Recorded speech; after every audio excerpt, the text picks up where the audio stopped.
video is not to bash this company. I just want to share some interesting findings, perhaps pose some rhetorical questions, or even better, maybe help some people from losing their hard-earned money. Before you comment anything, please make sure you've watched the whole thing, because I don't have a problem with people who have opposing views, but I have a problem with people who become too emotional before watching the entire thing. This is not an attack, so please don't attack me. Time is money and I don't want to waste yours, so let's get started. The name of the company is Tobase. Tobase, in a nutshell, is a crypto trading platform that uses robots to trade.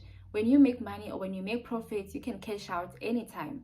The idea of using robots to trade on your behalf is not new in trading industry. However, there are a few things I wanted to understand about this company, and 1 + 1 wasn't making 2 for me. I could be wrong, but you'll be the judge. The company offers guaranteed profit percentages ranging from 1 day to 60 days. According to their app, if you invest 10 USD for a minimum of 1 day, you can get 30% profit. The highest level is 60 days, where you get 90% profit if you invest $3,000 for a minimum of 60 days. Sounds familiar, right? If you have watched this video, you may see some similarities. When I first saw this part, I was confused, because if the main service offered by this company is trading, how come they already know the profit percentages? Do they program their robots to trade in such a way that they meet this profit? Nothing is impossible with artificial intelligence, but one thing I know is you can't time the market. You can predict, but to be sure, I don't think that's possible, otherwise we'd all be rich. So that was my first worry about this company. I have no problems with the idea of paying users,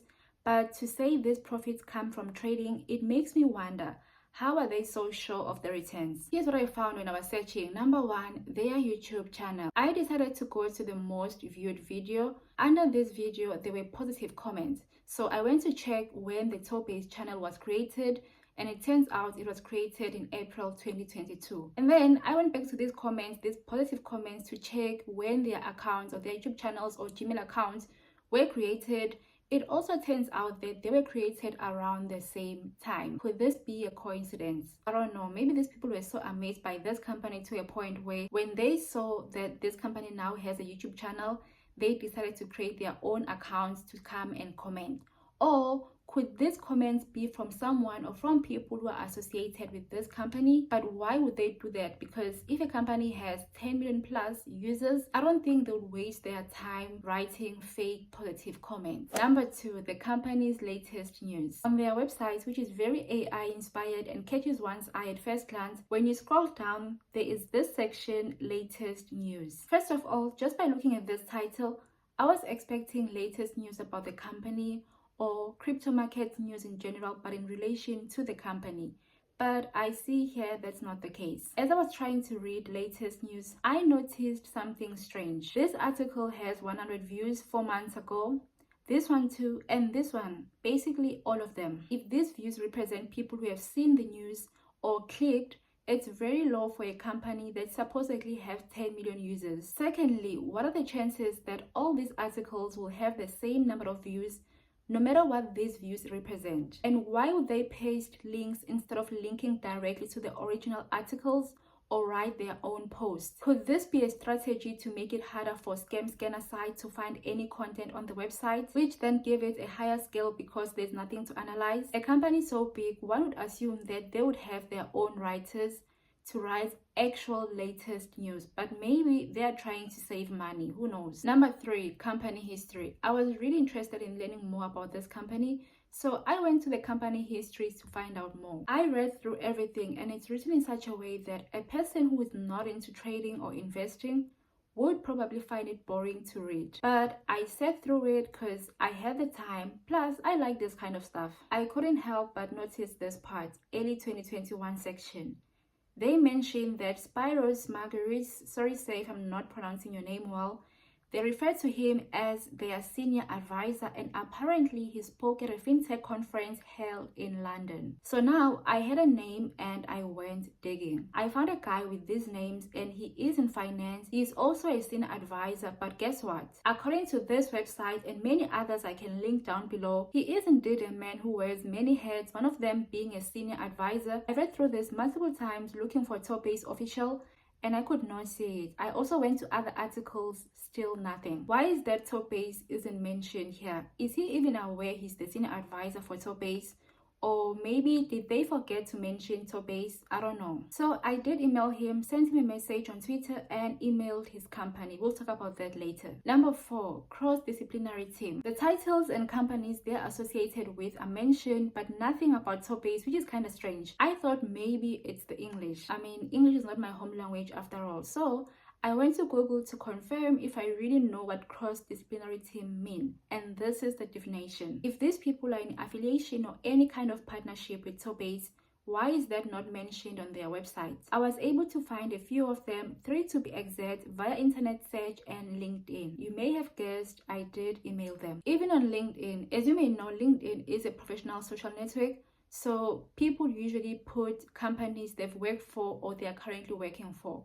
So I was hoping that maybe from these people, some way I'd somehow find Tobase official, but I did not. I'm not saying they are not affiliated or associated with this company called Tobase. I'm just wondering, why would they be in a disciplinary team for such a big company with 10 million users and not mention it anywhere on the internet? I don't know, maybe they like to remain private. Number 5, contact page. When I checked the contact page information, I clicked and I was shocked when I saw a Gmail account for a company with 10 million users. I asked myself, why would they not use a paid email address which can cost as little as $12 per month as a business, especially for such a big business that involves people's money? I would think a company so big would want to make sure that their emails stand out so that users can identify scammers trying to imitate the company. But I guess Tobase prefers to use Gmail for whatever reason. Number 6, the company registration. The company is registered in the US according to who is, but majority of their clients, if not all, are from Africa. So when you're doing the registration, there is a list of country codes. I checked all of them and US is not there. In fact, now I actually know a lot of country codes because I searched each and every country code. And I was surprised to see that 90% of the country codes they are from Africa or are African countries. Africa's crypto market is quite big and it will make sense for businesses or for someone who wants to start a business to tap into that market. There's nothing wrong with that. However, with this company, there's no trace of it having either operated or succeeded in the US where it was registered. So it makes me wonder, why did they register their company in the US but only operate or have majority of their clients in Africa? Did they do this for credibility purposes? I don't know. You know what's painful? Most Africans still think that anything from America or overseas is automatically legit, which is quite sad, honestly. I don't know if it's the traumas we go through or we've been through as Africans that make us trust the West so much. I mean, there are good companies from the West that are 100% legit and have contributed to our economy. But the same way we are so quick to check African companies if they are legit or not, we should have the same energy when it comes to any other company that is introduced to us and not take everything at face value just because it's from overseas. I am really in support of people from different parts of the world coming to Africa, starting businesses, contributing to the economy. But I think as Africans, we can do better in educating ourselves. If I could start a business now and someone else in Ghana, for example, or any other African country start the same business, even if my business is a scam, I have a chance of being believed more by other Africans simply because I'm currently living abroad. And that person who's in Africa will be questioned immediately without any search, but their business can be doubted simply because they are in Africa. All I'm saying is grab opportunities to make money online. You know I advocate for that. But don't do it blindly, especially if it involves putting your money down. Understand or do your research to understand what you're getting yourself into. Number 7, the company's social media accounts. On Instagram, they have about 50,000 followers with an average of 1 to 6 likes for most posts. Majority of their posts have 2 likes and it's always the same people. I won't expose their name, but you can go and check it yourself. Why is it only these 2 people who are constantly liking these posts? On their TikTok account, their comment section seems to be deactivated. Number 8, inside the app, they display top earners, which usually serve as a psychological trick to lure people into investing. I don't know what the purpose of this section in this app, but I couldn't help but notice the similarities in the style they are using, like their website called Bamboo Globalization. Are they doing this to encourage people to invest? Who knows? Number 9, campaigns. I went to TikTok, Twitter, and YouTube, and it seems like the company is using very young people to promote the platform. If a company specializes in trading or investing, one would assume that you'd want to target people who have some kind of disposable income to invest in the first place. There's nothing wrong with using young people to influence other young people, maybe like to encourage them to start investing, etc., etc. However, I couldn't help but wonder, could this be a strategy to target less knowledgeable people, young and naive people who want to make quick cash? I don't know. I am not saying this company is a scam, nor do I want to stand in the way of young people who are trying to make a living through promotions. If the bag is all that matters to you, by all means, go for it. I am also not hating on this company. As a matter of fact, they've tried 4 times to work with me, which is quite persistent and concerning, but I decided not to respond yet, simply because every time I get a sponsorship offer, I like to research the company before I associate myself with that particular company. And right now, I have so many uncleared questions about the company, so I decided to not respond until I have answers. Am I losing money? I am. Companies that I've worked with know how much I charge, so I'm definitely losing a lot of money, but it's okay because I can't just come here and promote the company just because I'm getting paid for it. Of course, that's nice, but also I like to promote things that will help my viewers or you as a viewer. I only want to associate myself with companies that I trust. I am considering putting some money into this platform, like investing, just to see if these profits percentages are real, but also to understand their logic much more. So I might have part 2 of this video, and hopefully by then I would have received responses to the emails I've sent out, and with more data I hope to be proven wrong or right.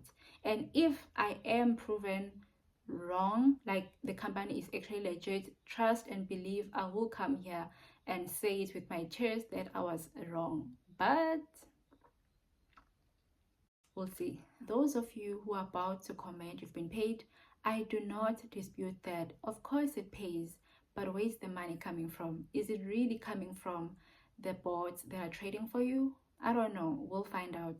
I hope this company is legit, and I hope it's here to stay, but time will tell. Let's just say this is the beginning of an interesting investigation. See you in my next one.